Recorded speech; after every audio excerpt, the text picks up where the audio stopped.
You create your life with the stories you tell yourself. Want more fun, love, and money? Then write your new story and live into it. Louis Di Bianco's podcast, Change Your Story, Change Your Life, shows you how to discover your empowering story. You'll meet many successful people who have created magnificent lives, even when the odds were stacked against them. Plus, you'll learn the secrets of great storytelling that can explode your business. And now, here is your host, Louis Di Bianco.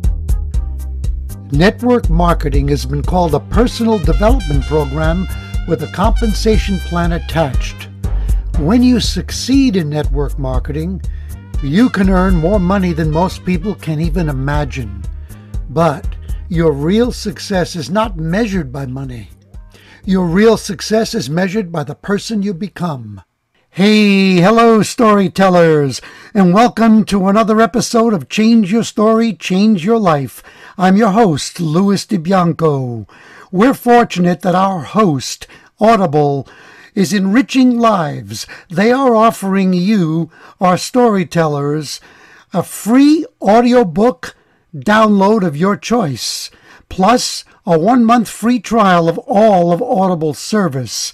And you get to choose from more than 180,000 titles. Simply go to www.audibletrial.com/story power and take advantage of this wonderful gift. Remember that this show is enriched by our dialogue with you, so keep your comments and inspired thoughts coming. Send them to Louis, Louis, at changeyourstorypodcast.com. Today's guest is a successful network marketer and a former clinical psychologist.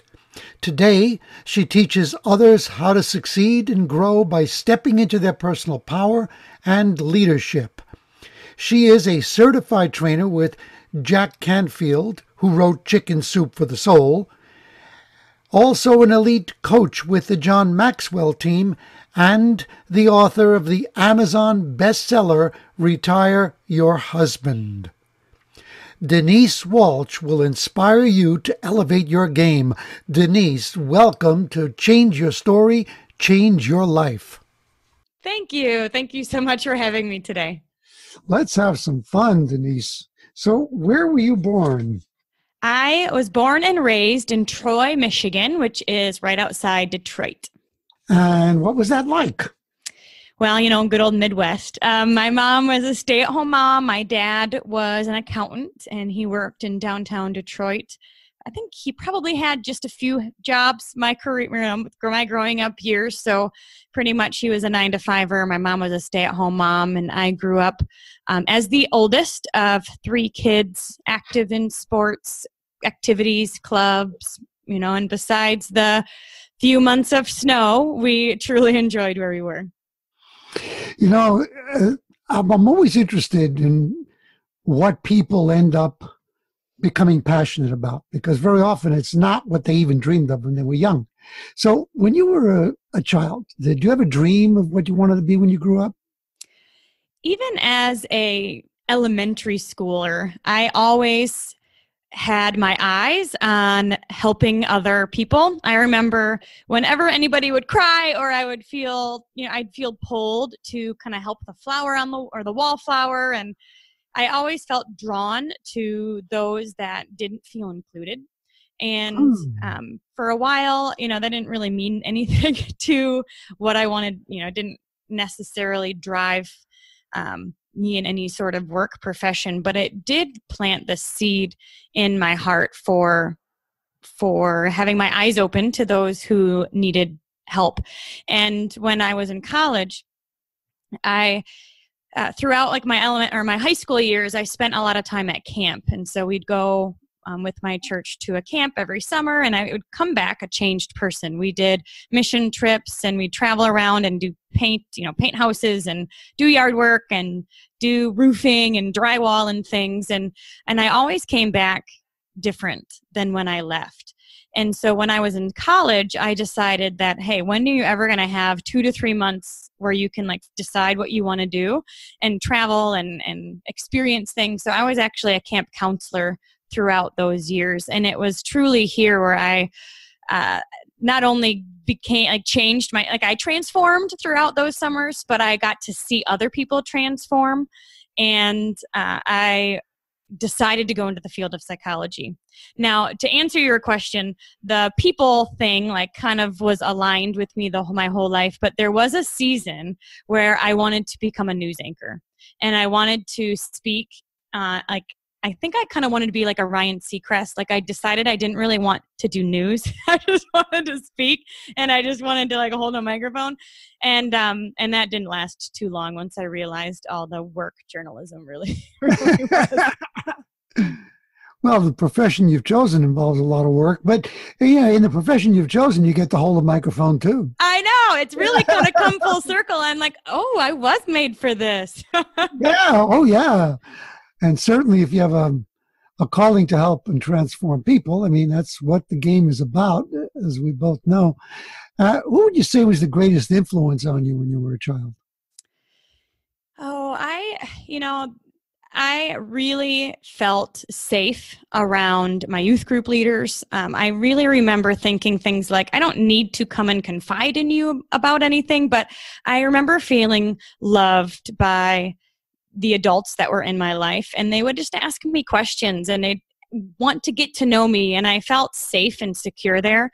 Above and beyond that, I loved those that were in service and were giving back. And so I loved those that used their voice for good. And I didn't really watch a ton of TV necessarily, so there weren't like megastars that I really connected with, but I really do think Oprah was a great example of using her voice and her platform to spread love into the world.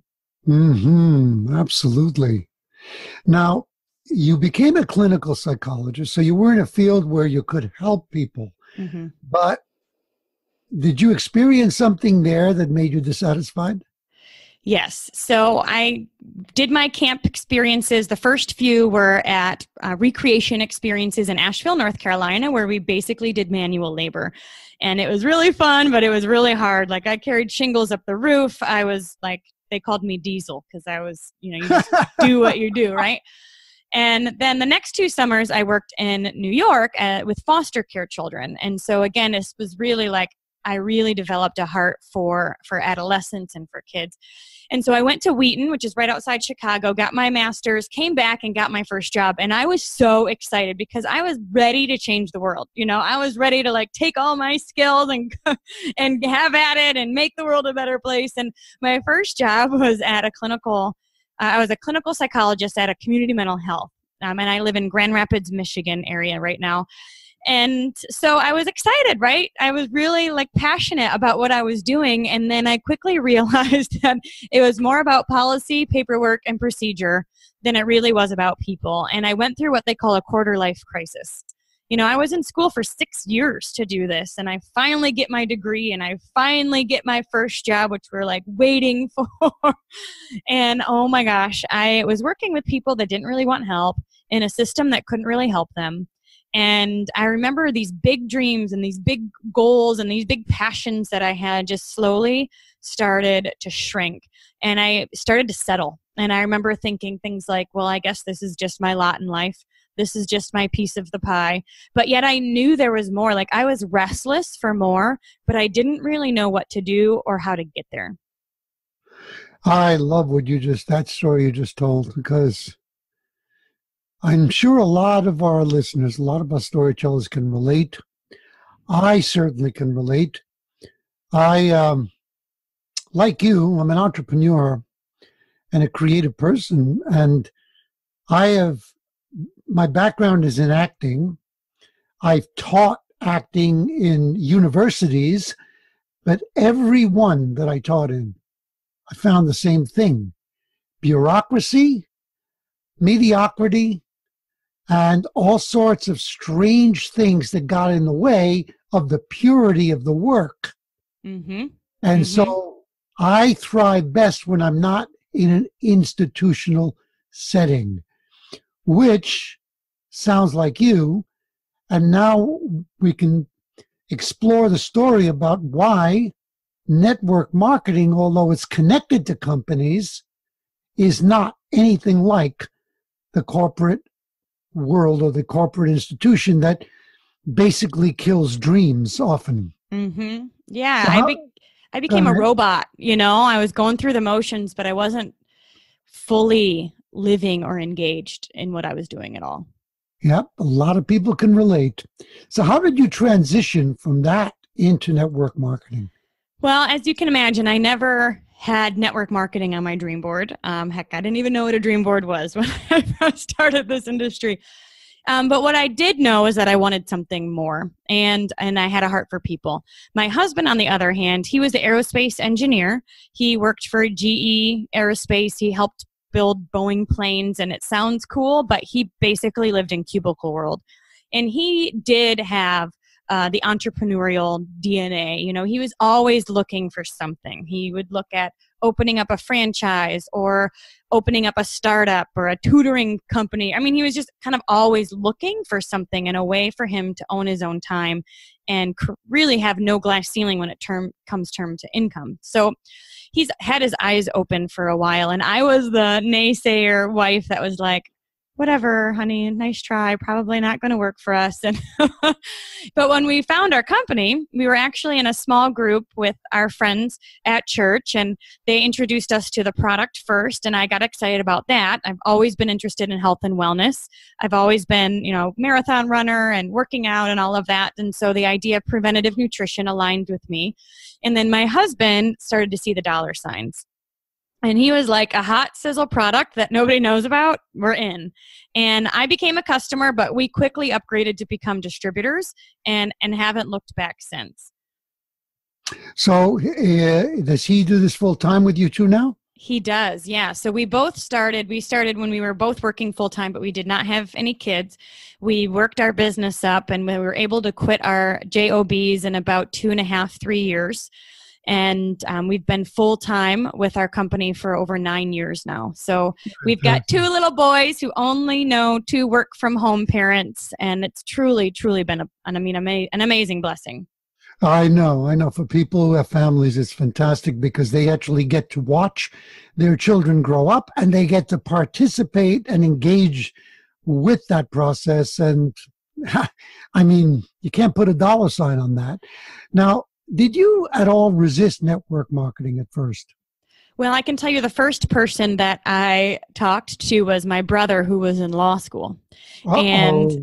And he was like, oh, sounds like a pyramid scheme. He was very resistant to what we were doing. And my whole family's 9 to 5, got their degrees and got a job and careers that they were in for a long, long time. And so it wasn't, I just didn't know anything about it. And so I was certainly not a salesperson. I didn't really know business. I felt like I didn't really have any clue what I was getting into. And because our family didn't really jump on board right away, we did have to go meet new people quickly. But I think because I was surrounded by my husband, who had a brain cell for this type of thing, and then our team, my uplines, and connected to the other local distributors, it was there that I truly started to understand what I had my hands on, but I certainly came in with no clue. That's great. It's a great story. So what other obstacles did you have to overcome to fall in love with network marketing? Oh, I do feel like I've seen and I've been in our company for 11 years now. And so certainly a couple things at the beginning were fear of success and fear of failure. It's interesting that you truly can let both of those block you. Fear of failure was, what if it doesn't work? What if it does work? What will people think? Fear of rejection. A lot of those things came in at the beginning. And then as I started to build confidence, because I was seeing results with the products and results with the business, a lot of those fears started subsiding. But then then it was fears of leaving family and friends behind who weren't growing along with me in the vision. And I had to kind of work through the comparison game. I remember, especially at the beginning when I felt like I didn't know what I was doing, I would look at what everybody else was doing and I would say things like, oh, maybe I need to be more like them. Maybe I need to go back to school for business. Maybe I need to X, Y, and Z. And my husband, one time I was telling him, or maybe complaining, I don't know, about what I should do differently. He looked at me and he said, Denise, you've always been a good friend, and just do that. And so, like, throughout it, I've had the ups and downs, the struggles, all of it. But I've really learned that I can be good at this business because of who I already am. And when I identified my strengths, my giftings, my passions, and then I stayed in that zone, that's really when I started to see things start to thrive for me. I absolutely love it. Are you familiar with the name Vulcan Bugs? I'm not. I'm going to write it down. Oh, yeah. You're going to look them up right after this. Trust me. Vulcan Bugs might be right now the highest earning network marketer in the world. Okay. And you only get one guess at how much he earns. Well, I know I'm going to guess over $1 million a month. So 2-3 million a month? No, well, it might be, but he was earning $1 million a month. $1 million a month. Okay. That's my vision. $1 million a month. And the reason I brought up his name, you look him up and there are many different videos of him, but there's one that's about 10 minutes long. It's an excerpt from an Eric Worre event. And he says something really powerful. He said, the reason I'm successful is because I will out-friend anyone here. I love that. When he connects with someone, he truly becomes their friend, even if they don't stay with the business. Right. And that ability to connect so authentically has made him the huge success that he is. Awesome. And the other name I wanted to ask you about is, do you know Dan Sullivan? No, I don't know that name either. Dan Sullivan, strategic coach. He's a genius. And I just listened to a podcast today, and I'm going to send you the link after, because some of what you were talking about your struggle you could have caved in and given into peer pressure and said, well, you know what? I'm leaving people behind, and maybe I should be like them. And that is a story that people live into that kills their dreams. And Dan Sullivan is a master at helping people to overcome that and own and live into the dreams that they deserve. You know, I think it is. I stayed at my job, my job that I didn't like, for 5 years. And I felt restless and I knew I wanted more, but I stayed stuck because I didn't know what else to do. And so I think so many people are in this state of transition where they don't like where they are, but they don't really know where else to go. And because of that, like, they're just, you know what I mean? I stayed because it was comfortable, because it was easy, because it was easier to stay here than it was to take a step out there. And what I have learned time and time again is that, oh my gosh, it may be a little scary, but it's better than being stuck. And that's as they say, the blessing is right outside the comfort zone. So every time I start to feel a bit comfortable, I know I have to learn something new. I love it. Absolutely love it. I also love the very cute little boy who's standing next to you. I know. We had a random day off of school. I don't even know why. What's his name? This is Eli. He's 4. And I set him up with a really good show that he decided he didn't care about anymore. You know what? Because Mom and Louis are a better show. Probably. Yeah. This is the beautiful thing about working from home. I know. Hey, Eli's waving to me. That's great. This is great. Well, I really, really like where you're coming from. You've obviously stepped into an authenticity that's allowing you to grow in your profession. So talk a bit more about how the profession of network marketing has enriched your life. I got into the field of psychology because I wanted to help people become their best self. And like the community mental health space was not happening for me. And so what I have found with network marketing is that I get to do what I love 110%. I get to work with people that really want help, and I'm working in a situation that can actually help them. So I feel like because of our team communities, people feel that trust, they feel safe, their walls come down, and they're able to truly blossom into who they're created to be. And it does, like we talked about earlier, I really do feel like it's come full circle.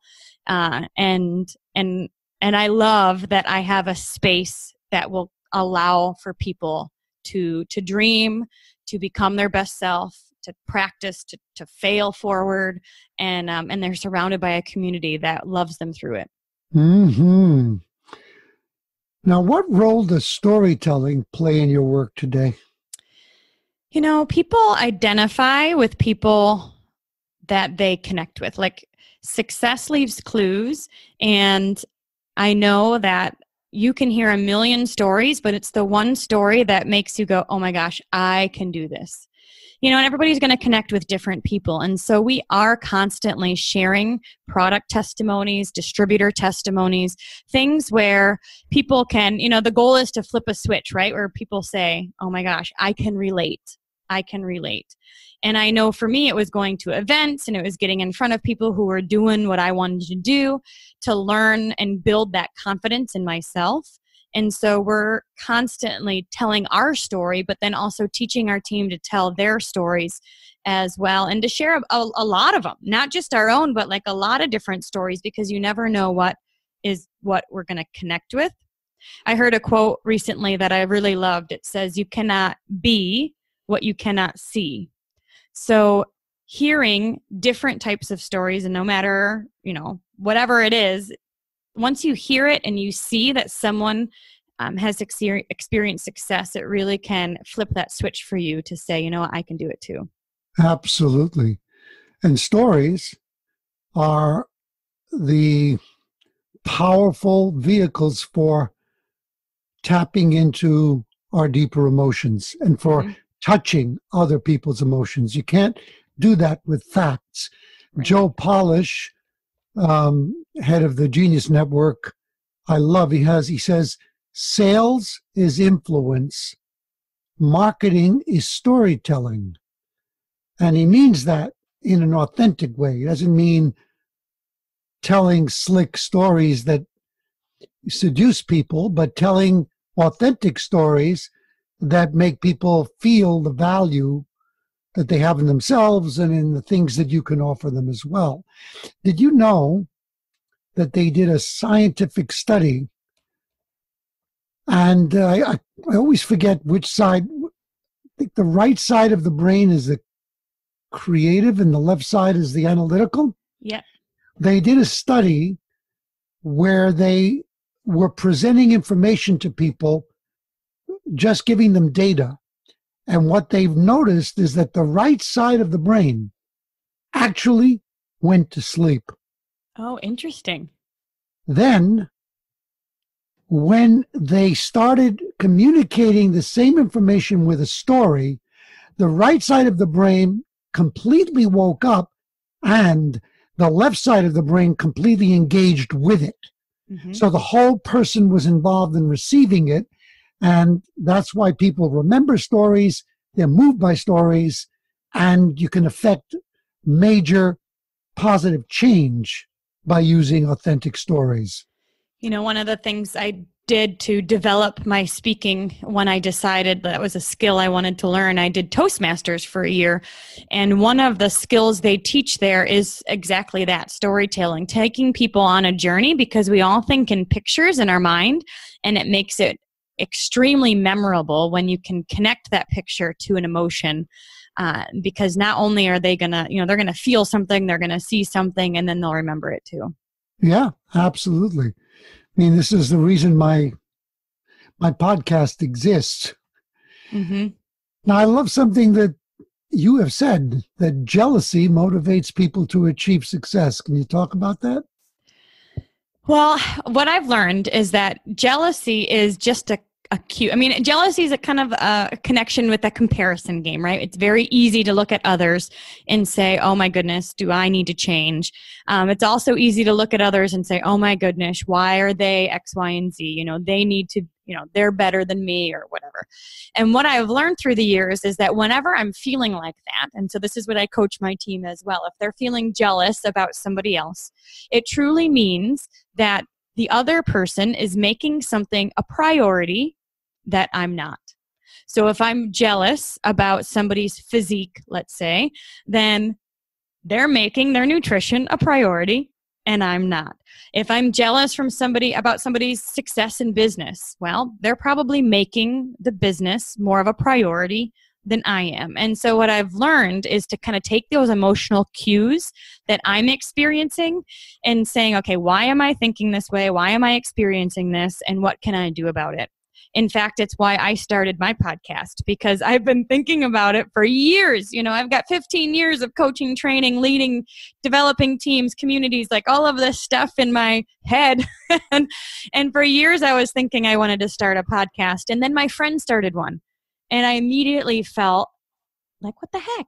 Like jealous, you know, like a little bit of a hater. And then I realized it really had nothing to do with her at all. She was making it a priority and I wasn't. And if I really wanted it that bad, I needed to put it on my calendar.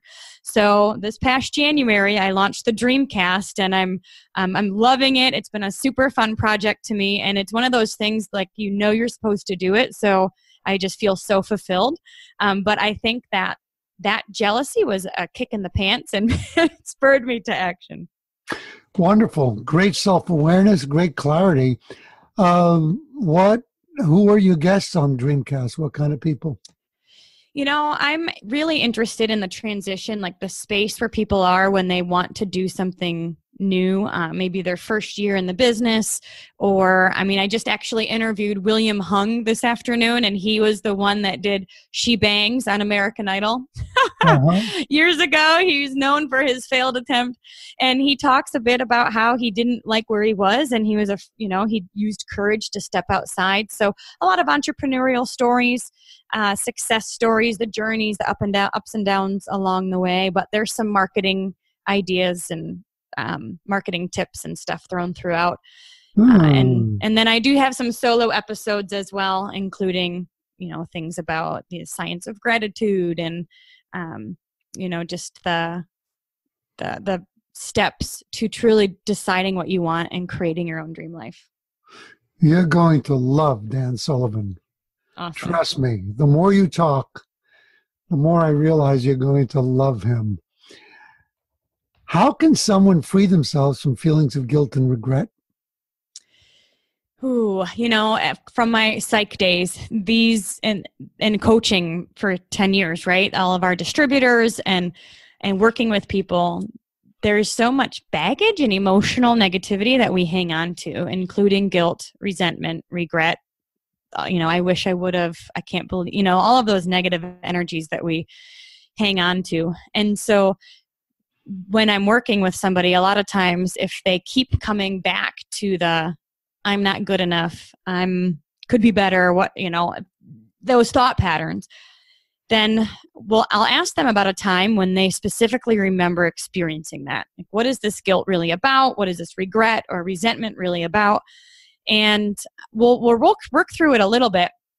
But at the end, I find that the same affirmation kind of comes into play. And the same the affirmation ends up being something like, I did the best that I could with the information that I had at that time. Now that I know better, I will do better.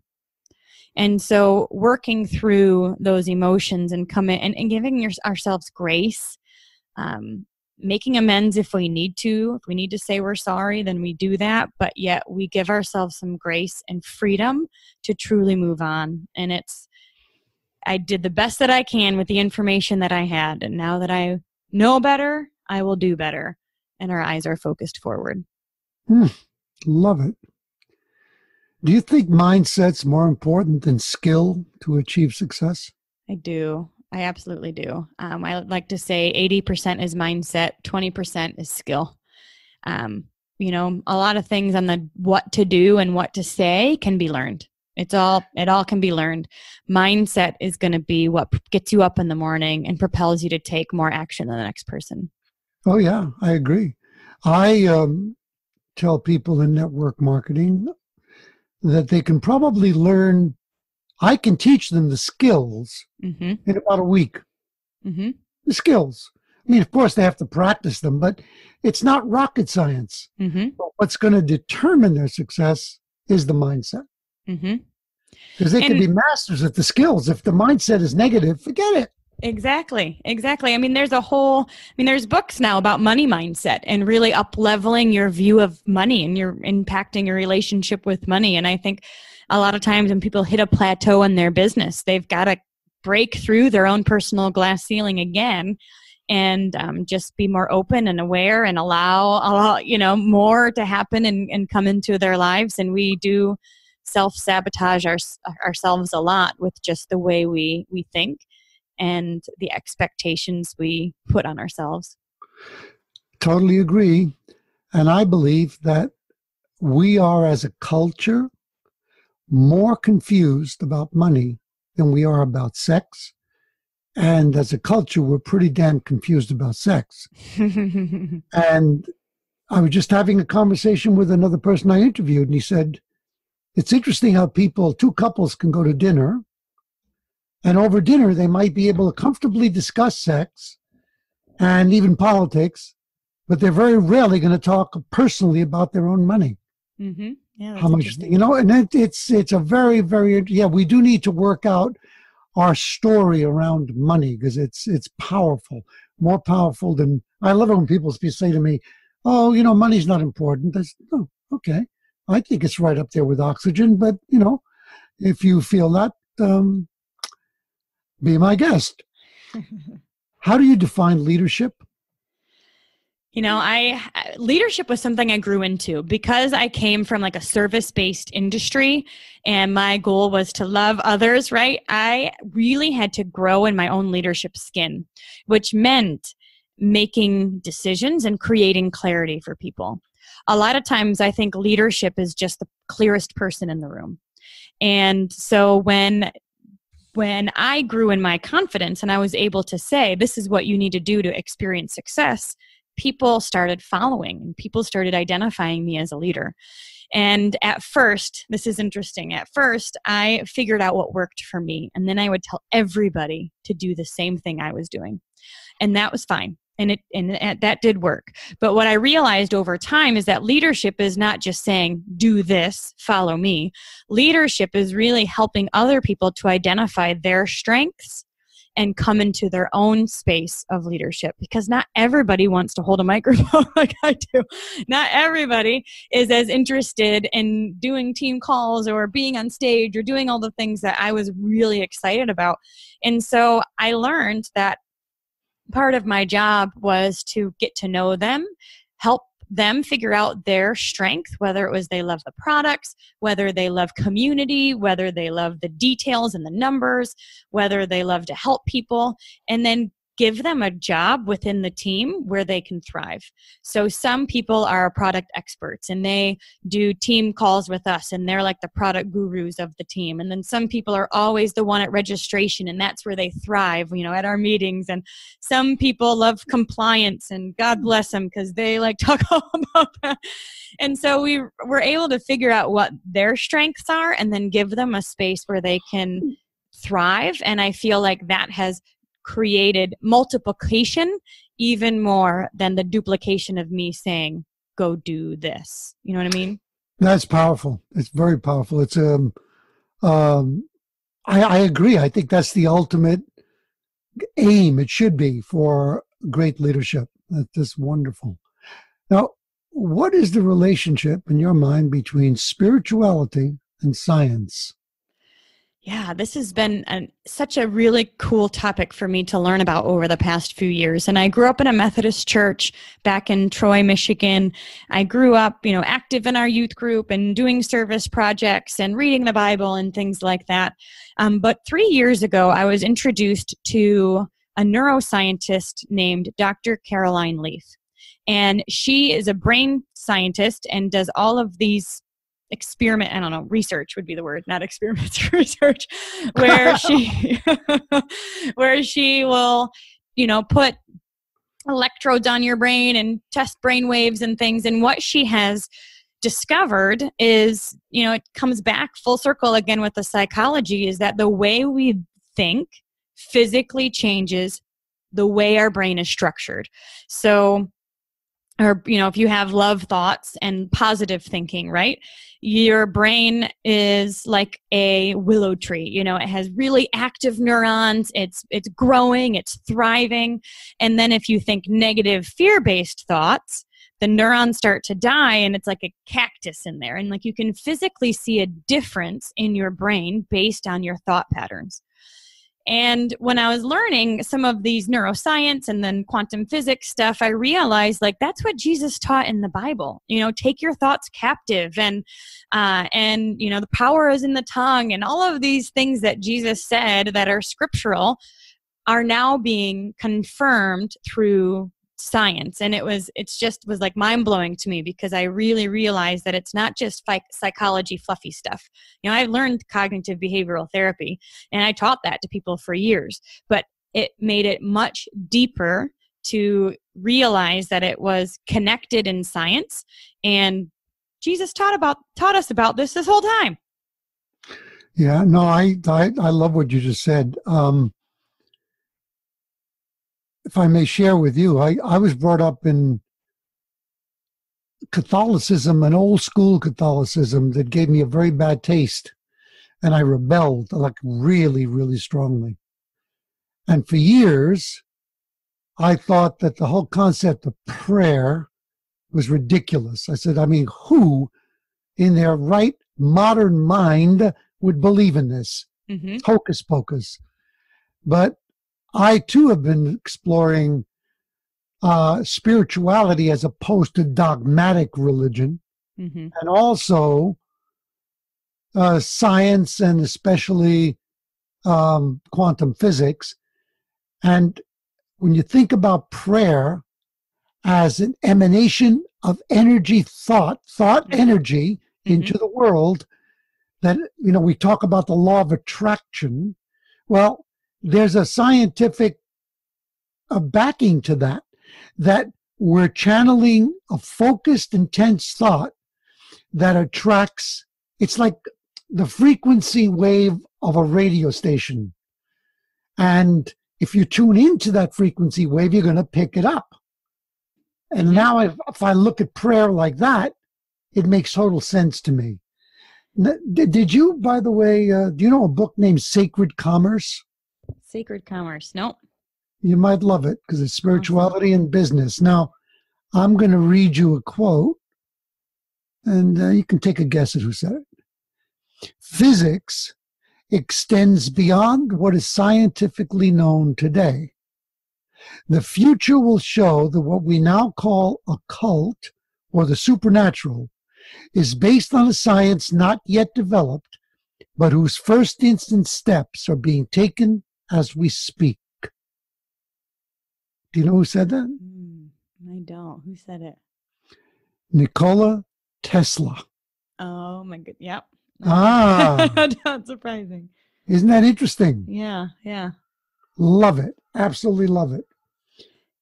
One of the things you mentioned is, when you think of quantum physics and the connection with prayer, the law of entanglement says that we are all connected through this frequency and through this energy. And that reminds me of prayer as well. When I'm thinking or praying love to somebody, no matter where they are in the world, quantum physics would say that it absolutely impacts them. Yeah. I agree. Beautiful stuff. Very, very powerful stuff. Now, you entered a bikini bodybuilding competition and it enriched your marriage. Please tell us about that.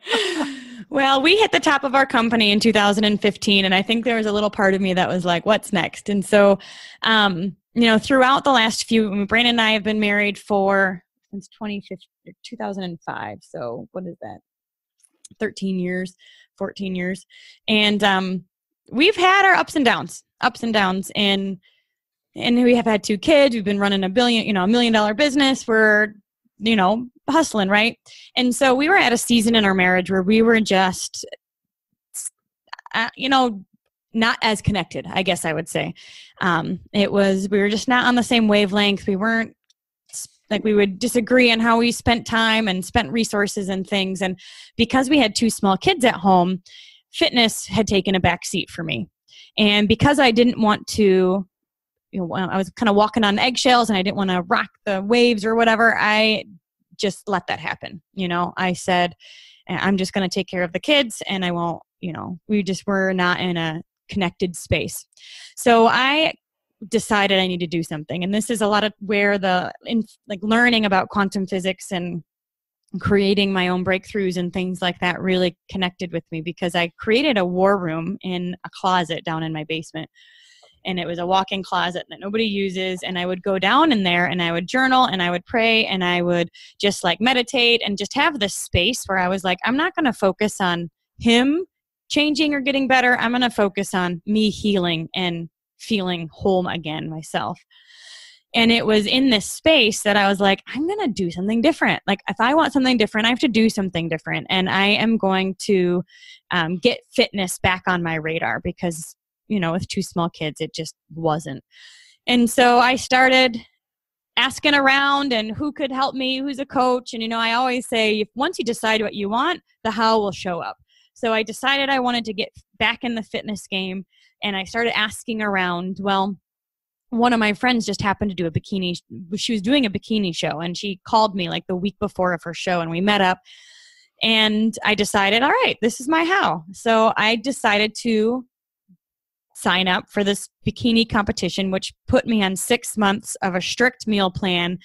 It was not easy. I ended up working out 3 hours a day by the end. I was tired, and it was like we couldn't go out to dinner anymore because I had to eat chicken and green beans and whatever. And so it was interesting how it impacted my family. But what happened was, I feel like because I was led to this, I, number one, decided what I wanted and I went for it. So I started working out in the mornings, and I had to leave and go to the gym. Well, that space allowed Brandon to get up by himself and read and journal and kind of have his morning routine alone, which, again, when you have 2 kids that come in and out of your bed all the time, that was not happening. So we decided that it was happening, and I would go to the gym and he had his space. And what I found was that by me listening to myself, in a sense, allowing my own passions to bubble up again and then to actually take action on them, it created a space for Brandon to have healing as well. And so it sounds silly, but I really do believe that by me listening and taking action on my own desires, it impacted our whole family, because it created space that would never have been there. I only disagree with one thing you said. Tell me more. When you said it sounds silly. No, it doesn't. No. That's beautiful. It makes a lot of sense. And so there's a lot of wisdom in that. People, storytellers, are you listening? If you're having conflict with a loved one, listen carefully. Listen to this again. Why do so many people stop themselves from living into their greater potential? Oh, I think it's being comfortable. I think it's easier. I think that even if, there's a few things. I think it's our own mental space, right? It's easier to be comfortable than it is to take a step out. And so the fear of taking a step out blocks us before we even start. I think secondly, it could be our community. I know you're your 5 people that you hang around, right? Well, if the 5 people you hang around are in debt and hating their lives and that kind of stuff, then anything that you do to make your life better they're going to say, why are you doing it? Why you don't need to do that? You think you're better than us? And they can end up pulling you back into their circle. And so the mindset that we have, but then the community we put ourselves in can really transform us from the inside out. But so many times, those are the two of the hardest things to change. I agree again. A mentor of mine has a beautiful expression: environment is stronger than willpower, which you'll probably have seen in network marketing when people come to a national event and they're on fire. Mm-hmm. And when they get home, and a week later, they've lost the spark. Mm-hmm. And they're confused. Like, why did that happen? Well, look around you. Look at the people you're surrounded with. How many of them are on fire? Probably not a lot. Mm-hmm. Now, what makes you jump out of bed every day ready to seize the world? You know, I do feel like I have a message to share, and I feel like I've got that fire in my belly that if I said no or I shrunk back, like I couldn't live with myself. And so the fire that I have is to help other people light their own fire and really identify their passions, their gifts, and to step outside into their own power, because I've seen transformation in my own life, but I've also seen transformation in so many of our distributors and team and clients throughout the years that I'm so excited about that spark being lit that's like my mission. I get up and I want to help as many people light their own fire as possible. Mm-hmm.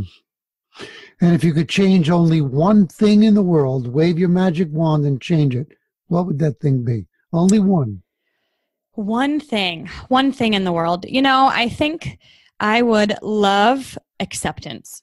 You know, I almost said no judgment, but that's negative. So we're going to say acceptance. And I think that if there were acceptance, if people accepted, and you know, even if somebody's having a bad day, it's probably because they're having a bad day and they're not meaning to be a jerk. Like, I think we take things so personally sometimes when it really has nothing to do with us. In fact, it typically has nothing to do with us. So if I were to accept you the way you are, regardless of if you're having a bad day or not, then I feel like I would love you up either way. And I think that would make the world a better place. I agree again. You know the book, The Four Agreements? Mm-hmm, I do. Yeah, and one of them is never take anything personally.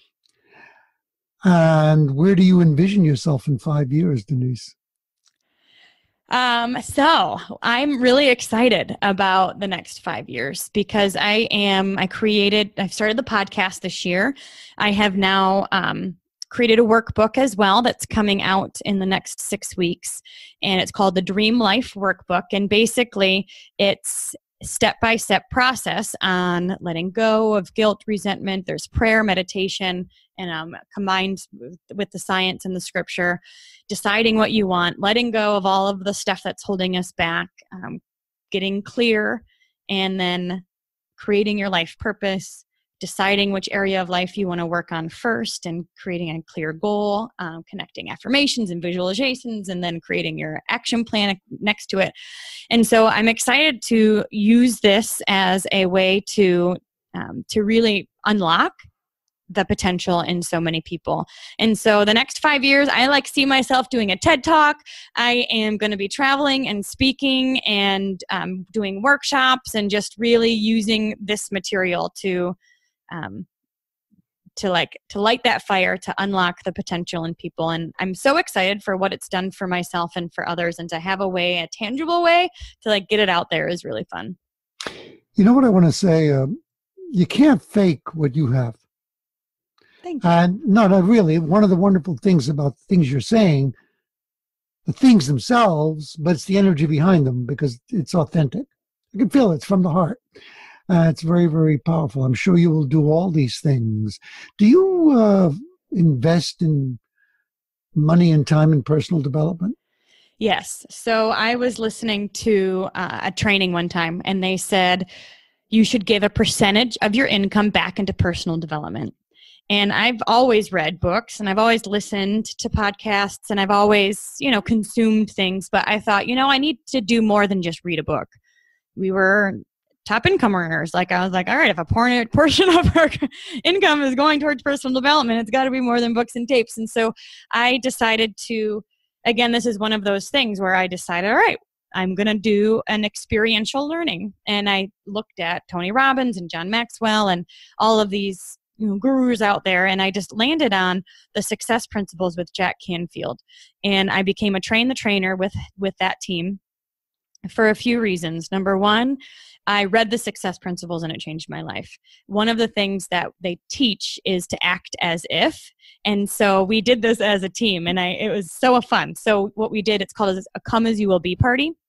And you come acting as if who you will be in 5 years, right?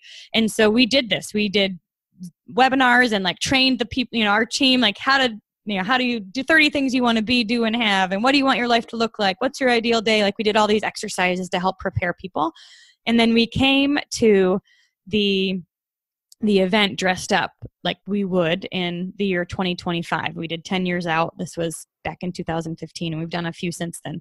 But that event was so pivotal in my development and me gaining clarity on what was next for me and my team as well. And so I really connected with the exercises that they teach. And so I got to go there for 2 weeks and learn not only the success principles in detail myself, but how to teach that. And I use that now in our trainings.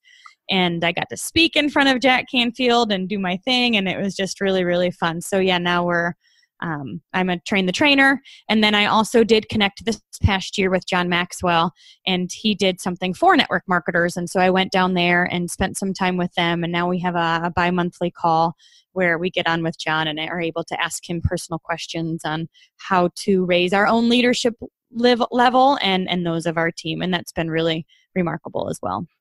Wow, I absolutely love it. And you just blew my mind because I didn't know about that exercise. But a few years ago, I wrote a book called Persuasion Genie.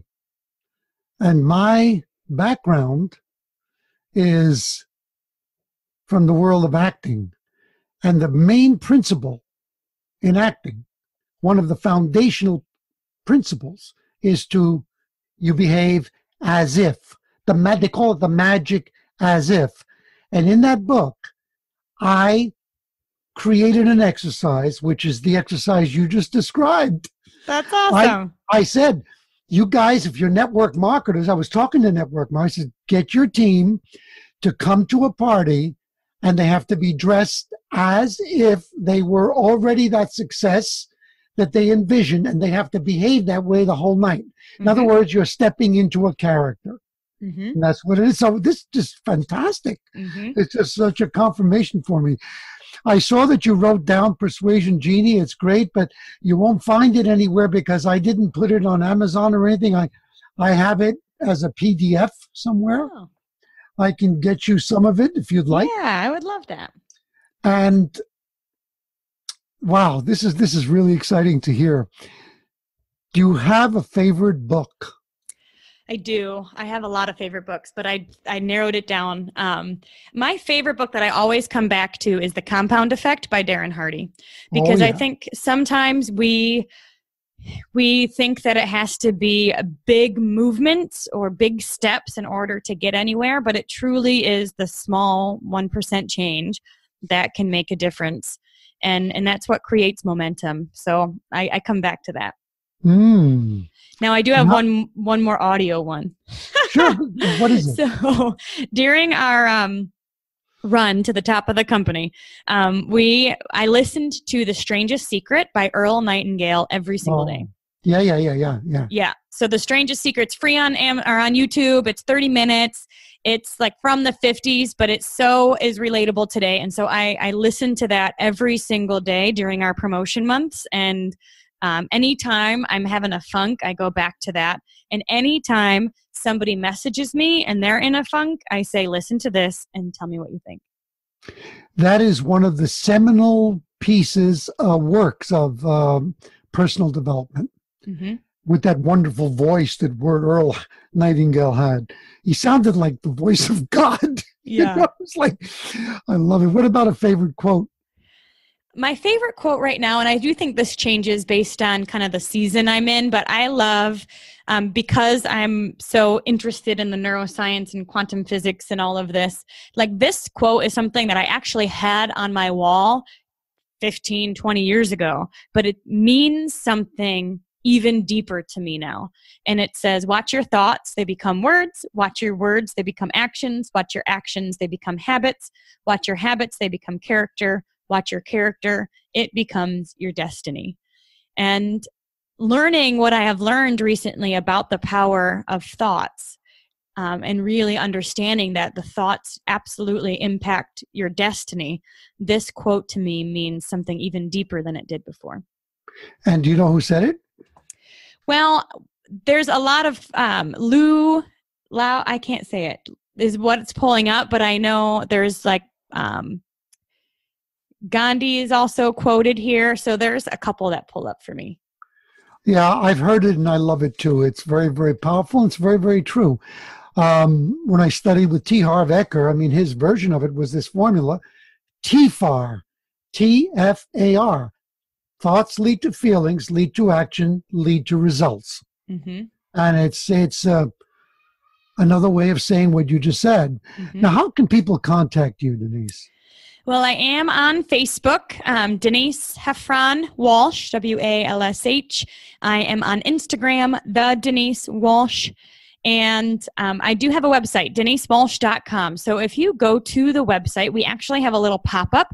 And if you are interested in getting an early bird coupon code for the Dream Life Workbook when it comes out, put your name and information in, and we'll be sending everybody a 50% off coupon. And it should be out in the next few weeks. So I'm really excited about that. Fantastic. Thank you. Now, Facebook, go ahead. You said Denise what? Walsh? Heffron is my maiden name. So H-E-F as in Frank, F-R-O-N. It probably will show up if you just say Denise Walsh, but. Okay. Any final thoughts for our storytellers? Wow. Well, I think telling your story is an art. You know, think about the highlights of your life and the lowlights, the low points of your life, and know that the more detailed and specific you can be, the more that people will connect with you. And I like to often say we are the author of, we're the author of our own story. And so where do you want to be in the next 2, 3, 5 years? And you can start writing that story now. You can start writing that story today. Even if what you see in reality is not quite lining up with what you want, get it out of your head, get it into your heart, write it on paper, tell people where you're going, and I can tell you people will follow. Wow. What I want to say to my storytellers now is I did not pay Denise to say that, even though she just beautifully and eloquently expressed the very theme of this show, Change Your Story, Change Your Life. Thank you so much, Denise. You delivered amazing value and inspiration to our listeners today. And I had a lot of fun. Thank you once again, storytellers, for spending time today with me and Denise Walsh. Let people know that they can enjoy this podcast on iTunes, Stitcher, Google Play, TuneIn Radio, and at the website changeyourstorypodcast.com. Take advantage of the free gift waiting for you at that website. The ebook that I created to empower you, your life, and your business, called Storytelling Secrets for a Rich Life and Business. We talked about some powerful books today, any one of which could change your life. And remember that you have access to an audiobook of your choice, absolutely free, and a 1-month free trial of all of the service offered by Audible by simply going to www.audibletrial.com/storypower.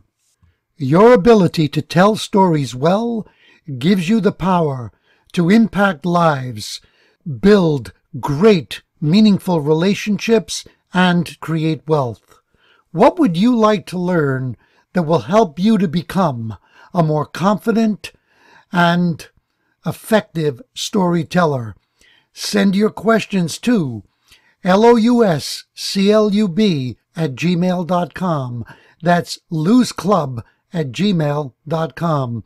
I promise to answer your questions and to help you increase your storytelling power. There were so many wonderful gems that Denise offered us today. At the very beginning, she spoke about how a leader, in her mind, is the clearest person in the room. I love that definition. You have the opportunity to step into your leadership by becoming clear about who you are and what you want. For me, one of the biggest lessons that I got from Denise was the important message that we have a responsibility to define who we are, to choose the role or the roles that we wish to play in the world, as opposed to accepting the roles that we think we should or that people tell us are the right ones for us. Denise had a wonderful career. She had a rewarding job, but at a certain level, it wasn't rewarding her. It was not fulfilling her as a human being. She had the courage to step beyond that definition of who she was and claim her place in the world. The result was success, wealth, freedom, the ability to be with her family when she wants to be, and to live life on her own terms. In the following week, come up with answers to this question. Am I living a life that I've chosen, a life that I've created, or am I living a life that's been dictated to me, a life that other people say I should do? Am I living a life of choice or a life of obligation? And when you understand that, and when you get clear answers, then ask yourself, what is the dream in my heart? Everyone has one. Even if we think we don't, it's probably because we've just buried it. Reawaken that dream, and then ask yourself, how can I change my story and change my life? Tune in to the next episode of Louis Di Bianco's podcast. Become unstoppable as you learn to change your story, change your life.